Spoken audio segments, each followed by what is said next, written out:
धाम योग ज्ञान वैराग निधि कल्पतरु नाम।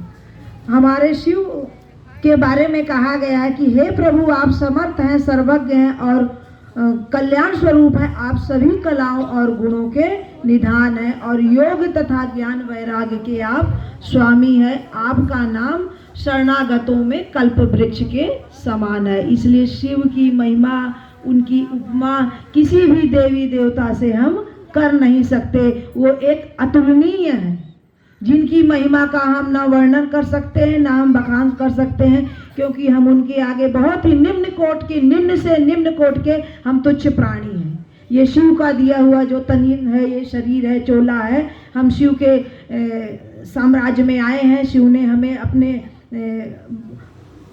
मतलब अपनी छांव में हमें रखा है, तो ये हमारा सौभाग्य है कि शिव ने हमको चुना है कि जो हम शिव चर्चा में चल रहे हैं। इसलिए ये कहा भी जाता है, शिव चर्चा में जाइए तज ममता अभिमान, जो जो पग आगे बढ़े कोटि यज्ञ समान। करोड़ों यज्ञ के समान है हमारी ये शिव चर्चा जो हमें साहब भैया ने दिया है। इसलिए हम साहब भैया के आजीवन ऋणी रहेंगे कि उन्होंने ऐसी अमोल शिव चर्चा जो हमें प्रदान की है, जो हम इस उनके शिव के सानिध्य में चल रहे हैं, जो हम परम सौभाग्यशाली हैं कि शिव चर्चा हमें प्राप्त हुई और हम ये चल रहे हैं। हम अपने आप को छोटा ना समझें, ये ना समझें कि ये हमारी छोटी सी सभा हो रही है। ये बहुत बड़ा सत्संग है हमारा। हम परम सौभाग्यशाली हैं जो शिव के लिए समय निकाल करके हम अपने कार्य को छोड़ करके यहाँ पर बैठे हैं।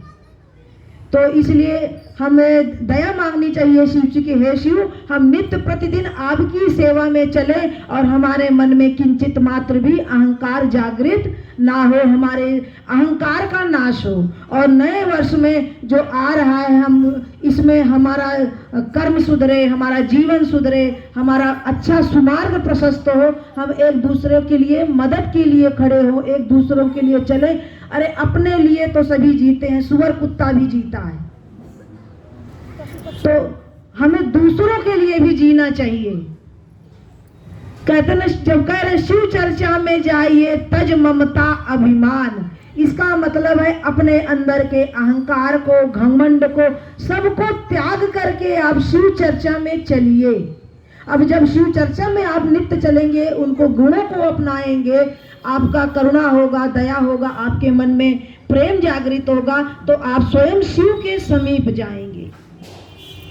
जब हम शिव के समीप जाएंगे तो कहा गया है, मम गुण गावत पुलक शरीरा, गद गद गिरा नयन बहुनीरा।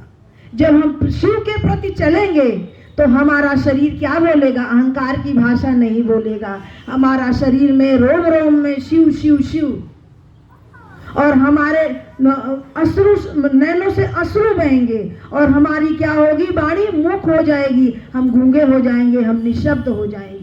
जब हमारा अगाध प्रेम बढ़ता है तो हम परमात्मा के आगे शून्य हो जाते हैं। हमारा सामर्थ्य नहीं होता हम बोले, हमारी जिह्वा एकदम शांत हो जाएगी और सिर्फ प्रेम की भाषा निकलेगी।